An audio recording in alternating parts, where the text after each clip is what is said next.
Hello friends, स्वागत है आप सभी का स्मार्ट स्टडी यूट्यूब चैनल में। इस वीडियो के अंतर्गत डिस्कस करेंगे प्रीवियस ईयर एग्जाम के टॉप 20 क्वेश्चंस जो आपके एग्जाम स्पेसिफिक होंगे और आपकी एग्जाम में बहुत ज़्यादा हेल्प होने वाली है। तो चलिए वीडियो को शुरू करते हैं। सारे क्वेश्चन डिटेल के साथ डिस्कस करेंगे जिससे कि आपको बहुत ज़्यादा हेल्प मिलने वाली है। सबसे पहला क्वेश्चन आपकी स्क्रीन पर है कि 1942 में किस सत्याग्रही की जोधपुर जेल में भूख हड़ताल के दौरान मृत्यु हो गई थी। ये क्वेश्चन आपसे पूछा गया है, तो आपको ध्यान रखना है, काफ़ी इंपॉर्टेंट क्वेश्चन है दोस्तों। तो इस प्रश्न का आपका जो सही उत्तर होने वाला है वो आंसर है दोस्तों क्या, बाल मुकुंद बिस्सा। मैं इसमें डिटेल के साथ क्वेश्चन का डिस्कशन करूंगा जिससे कि आपको इस क्वेश्चन का तो पता चलेगा, इसके साथ ही जो अन्य अदर क्वेश्चन इससे बन सकते हैं उसमें भी बहुत ज़्यादा हेल्प मिलने वाली है। बाल मुकुंद बिस्सा के बारे में अगर जाने तो ध्यान रखिएगा, जन्म जो है वो पिलवा गांव डिडबाना जो कि पहले जोधपुर वाले क्षेत्र में आता था, वहाँ पे इनका जन्म हुआ है। तो इसको आपको ध्यान रखना है। 9 जून 1942 को ध्यान रखना दोस्तों, भारत छोड़ो आंदोलन में बंदी बनाकर इनको कहाँ पे जेल भेजा गया था और 19 जून 1942 को इनका निधन हो गया था। तो इनके बारे में ध्यान रखिएगा। बाल मुकुंद बिस्सा का जो संबंध है वो पूछ लिया जाए तो आपको ध्यान रखना है वो किससे था, तो वो जोधपुर से इनका संबंध दोस्तों माना जाता है। डेप्थ के साथ क्वेश्चन का डिस्कशन करेंगे जिससे कि इससे रिलेटेड अगर एग्जाम में क्वेश्चन बनते हैं तो आपको काफ़ी ज़्यादा हेल्प मिलने वाली है। अगला क्वेश्चन है कि लोक देवता हरबूजी का मुख्य मंदिर कहाँ पर स्थित है। आप सभी को पता है कि इनका जो प्रमुख जो मंदिर है वो बेकटी गांव में है। कहाँ पे दोस्तों, बेकटी गांव में है, इसको ध्यान रखिएगा। तो अगर डिटेल से डिस्कशन करें इनका तो ध्यान रखिएगा कि हड़बू जी जो है इनका जन्म भुंडोर नागौर वाले क्षेत्र में हुआ था, लगभग 15वीं शताब्दी के आसपास वाले टाइम पीरियड में। इनके जो गुरु माने जाते हैं वो कौन है, बालीनाथ जी दोस्तों, इसको ध्यान रखिएगा। और भाई अगर पूछे तो रामदेव जी के मौसेरे भाई ये माने जाते हैं। इनके बारे में उपनाम से क्वेश्चन बहुत ज़्यादा आता है, तो इसको ध्यान रखिएगा। वचन सिद्ध पुरुष थे, एक बार जो कह दिया वो सत्य निकलता था। चमत्कारी पुरुष के रूप में भी इनको जाना जाता है। शकुन शास्त्र का ज्ञाता, और आपको पता है कि रामदेव जी के इन्फ्लुएंस में आए थे ये। सन्यासी लोक देवता के रूप में एक क्वेश्चन एग्जाम में ऑलरेडी बन चुका है। एक क्वेश्चन ये भी बना है दोस्तों कि ये किनके समकालीन थे, तो आपको ध्यान रखना है कि ये राव जोधा के समकालीन थे। तो इसको बहुत अच्छे तरीके से ध्यान रखिए क्योंकि ये क्वेश्चन आता है। और आप सभी को पता है कि इन्होंने जब विवाह नहीं किया था तो इनकी पत्नी सती नहीं हुई। तो ये क्वेश्चन एग्जाम में पूछा है कि निम्नलिखित में से किन लोक देवता की पत्नी सती नहीं हुई थी। तो ध्यान रखिएगा, इनकी पत्नी सती नहीं हुई थी क्योंकि उन्होंने विवाह नहीं किया था। अगले क्वेश्चन की बात करें तो नेक्स्ट पूछा है कि निम्नलिखित में से कौन सा दुर्ग कोशवर्धन दुर्ग के नाम से भी जाना जाता है। तो आपको ऑप्शन दिए हुए हैं कि कौन सा दुर्ग जिसको कोशवर्धन भी कहा जाता है। तो आपको ध्यान रखना है कि शेरगढ़ दुर्ग है। कौन सा दुर्ग दोस्तों, शेरगढ़ दुर्ग है जिसको कोशवर्धन के नाम से भी जाना जाता है। अब थोड़ा डेप्थ से देखते हैं क्वेश्चन के बारे में कि क्या है। ध्यान रखिएगा कि शेरगढ़ या कोशवर्धन जो है वो 12 जिले में स्थित है। और आप सभी को पता है कि मध्य प्रदेश में खड़ीबोर वाले क्षेत्र से मध्य प्रदेश वाले क्षेत्र से एक नदी का उद्गम होता है जिसका नाम है परवन, और इसी के किनारे शेरगढ़ अभ्यारण्य भी स्थित है जिसको सांपों की शरण स्थली कहा जाता है। तो ये जो है ये दोस्तों ध्यान रखिएगा, परवन नदी के किनारे 12 में स्थित है। अब इसका नाम शेरगढ़ क्यों पड़ा, क्योंकि शेरशाह सूरी के नाम के आधार पर इसका नाम शेरगढ़ रखा गया था। और इस दुर्ग के अंदर की अगर बात करें तो शोभनाथ मंदिर, झालाओं की हवेली और अमीर खां के भव्य जो महल है दोस्तों वो स्थित हैं। तो कभी प्रश्न बन जाएगा कि शोभनाथ मंदिर कहाँ पे स्थित है, झालाओं की हवेली कहाँ पे है, या अमीर खां पिंडारी या अमीर खां के जो भव्य महल है वो कहाँ पे है। एक तो शेरगढ़ है आपका कौन सा वाला, 12 वाला, लेकिन एक शेरगढ़ है वो है आपका धौलपुर वाला। अब धौलपुर वाले के बारे में अगर डिस्कस करें तो ये जो है ये चंबल नदी के किनारे पे स्थित हैं। अगर बात करें जीर्णोद्धार किसने करवाया इस धौलपुर का, तो ध्यान रखिएगा धौलपुर के शेरगढ़ का तो शेरशाह सूरी ने करवाया दोस्तों 1540 में। और आपको पता है कि एक युद्ध हुआ था 1544 में जिसका नाम है गिरी सुमेल का युद्ध, जेता और कुंपा के लिए भी वो जाना जाता है। बात करें शेरगढ़ दुर्ग की तो इसको ध्यान रखिएगा, धौलपुर वाले की मैं बात कर रहा हूँ, मैंने दोनों इसलिए लिए जिससे कि कोई डाउट नहीं रहे यहाँ पे। तो सांप्रदायिक सद्भाव का जीता जागता अगर नमूना पूछे तो वो आपका ये शेरगढ़ धौलपुर वाला दुर्ग है। क्यों है, क्योंकि इसमें इस शेरशाह सूरी के द्वारा बनी गई मस्जिद भी है और एक यहाँ पे हनुमान जी का मंदिर भी है। तो दोनों ही हिंदू और मुस्लिम धर्म का समन्वय यहाँ पे देखने को मिलता है। इस कारण से सांप्रदायिक सद्भाव का जीता जागता इसको नमूना कहा जाता है। अगली बात करें तोप की तो यहाँ पे हुन हुकार तोप है दोस्तों, जो कि कीरत सिंह के द्वारा अष्ट धातु से निर्मित ये तोप बनाई गई थी। तो हुन हुकार तोप पी एग्जाम में ऑलरेडी प्रश्न बन चुका है, तो इसको आप डिटेल से ध्यान रखिएगा क्योंकि अगर कोशवर्धन या शेरगढ़ दुर्ग आया है तो ये दोनों ही डिस्कशन किया है जिससे कि आपके माइंड में क्लियरिटी रहे अगर नया क्वेश्चन कभी बनता है तो। अगले क्वेश्चन की बात करें तो मत्स्य संघ का वृहत राजस्थान में विलय कब हुआ था। तो आपको ध्यान रखना है कि इसका जो विलय हुआ था दोस्तों वो 15 मई 1949 को इसका विलय होता है। और विलय होता है तो इसमें क्या क्या होता है उसको देखिए कि सबसे पहले तो एक संयुक्त बृहत्तर राजस्थान के रूप में पंचम चरण के रूप में 15 मई 1949 में इसको जाना जाता है। अगली बात करें तो इसकी राजधानी क्या बनाई गई थी, तो आपको पता है कि इसकी राजधानी जयपुर बनाई गई थी। महाराज प्रमुख की बात करें तो उदयपुर के महाराणा भूपाल सिंह जी को बनाया गया था, महाराज प्रमुख बनाया गया था। और राज प्रमुख जो है वो महाराजा मान सिंह जी द्वितीय जो थे उनको बनाया गया था। और प्रधानमंत्री बने थे यहाँ पे कौन, हीरालाल जी शास्त्री। तो इसी में विलय हुआ है, इसको आप बेहतर तरीके से ध्यान रखिएगा। अगर बात करें तो मत्स्य संघ के विलय के बारे में, तो मत्स्य में आप सभी को पता है कि ABCD से हम याद रखते हैं, अलवर, भरतपुर, करौली और धौलपुर के बारे में। तो इसको ध्यान रखिएगा। शंकर देवराय समिति की सिफारिश पर विलय का भी किया गया था, तो उसको भी आप ध्यान रखिएगा। लेकिन क्योंकि ज़्यादा डिस्कशन से वीडियो लंबा हो जाएगा, इसलिए थोड़ा सा ध्यान रखिएगा। 1911 एवं 1912 में गोविंद गुरु की गतिविधियों का केंद्र क्या था? तो आपको ध्यान रखना है कि उनका जो केंद्र है दोस्तों वो आपको ध्यान रखना ईडर वाला क्षेत्र था। अब डिटेल से अगर डिस्कशन करें गोविंद गिरी के बारे में, क्योंकि मैंने पहले ही बताया कि यहाँ पे इनका जो क्षेत्र गतिविधियों का वो कौन सा है, ईडर है। क्योंकि बेरसा वाला क्षेत्र लगभग 1908 वाले टाइम पीरियड में इन्होंने छोड़ दिया था और उसके बाद ईडर में इनका गतिविधियों का केंद्र रहा था।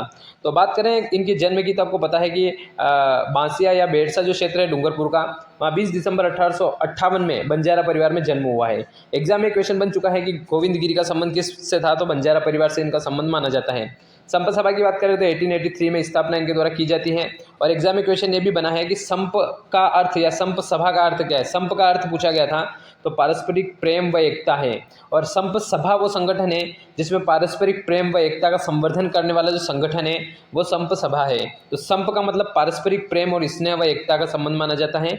और संप सभा की बात करें तो उस संगठन से है जिसमें पारस्परिक प्रेम व एकता का संवर्धन होता है।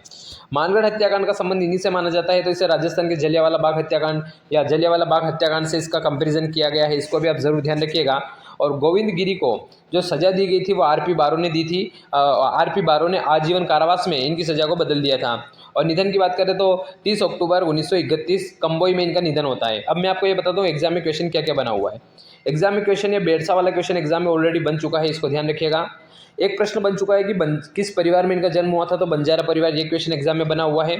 संप सभा की स्थापना वाला क्वेश्चन एग्जाम में बना हुआ है। संप का अर्थ क्या होता है वो एग्जाम में ऑलरेडी क्वेश्चन बन चुका है।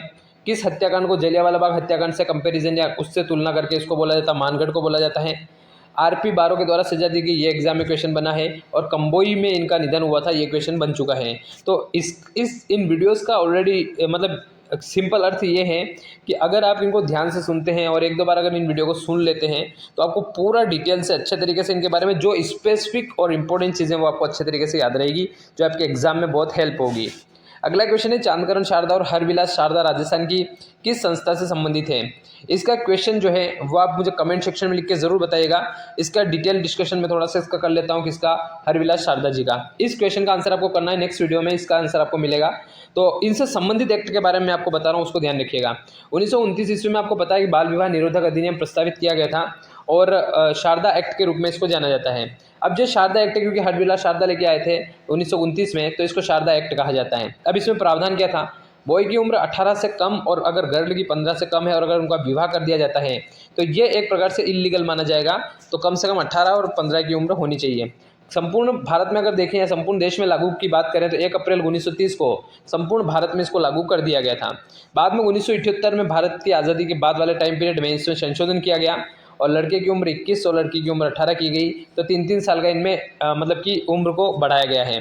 तो इस क्वेश्चन का आंसर आप करिएगा। हरविलास शारदा से संबंधित जो बाल विवाह से संबंधित ये एक्ट लेके आए थे, इसके बारे में मैंने यहाँ पे डिस्कशन किया है, इसको आप अच्छे तरीके से दोस्तों ध्यान रखिएगा। इस क्वेश्चन का आंसर आप करिएगा चांदकरण शारदा हरविलास शारदा में से ऑप्शन एलिमिनेशन का आंसर आसानी से आपका निकल जाएगा, पर फिर भी आपको ध्यान रखना है, इसका आंसर करना है। नेक्स्ट वीडियो में इसका आंसर आपको जरूर मिलेगा। अगला क्वेश्चन है कि ट्रेंच कमीशन का संबंध किससे है। आप सभी को पता है ट्रेंच कमीशन का संबंध दोस्तों किससे है, बेगू किसान आंदोलन से इनका संबंध माना जाता है। बात करें पहले तो बात करते हैं बेगू किसान आंदोलन से क्वेश्चन कौन कौन से पूछे जा चुके हैं और उसके बारे में। बेगू सबसे पहला क्वेश्चन तो ये पूछा है कि बेगू कहाँ पे है, तो ध्यान रखिएगा चित्तौड़गढ़ वाले क्षेत्र में है। 13 जुलाई 1929 को गोविंदपुरा गाँव में ये गोलीकांड हुआ था उसकी जाँच हेतु 1926 में ट्रेंच कमीशन का दोस्तों गठन किया गया है। और बेगू किसान आंदोलन कब का है, तो 1921, ये भी एग्जाम में ऑलरेडी क्वेश्चन बन चुका है। 1926 में ट्रेंच कमीशन का गठन किया कि गोविंदपुरा गांव में जब ये सारे एकत्रित हुए थे उस समय गोलीबारी हुई और उसमें उस हत्याकांड में क्या हुआ आपको पता है 13 जुलाई वाले में कि रूपाजी और कृपाजी धाकड़ मारे गए थे, तो उसी के बेस पे ये किया गया।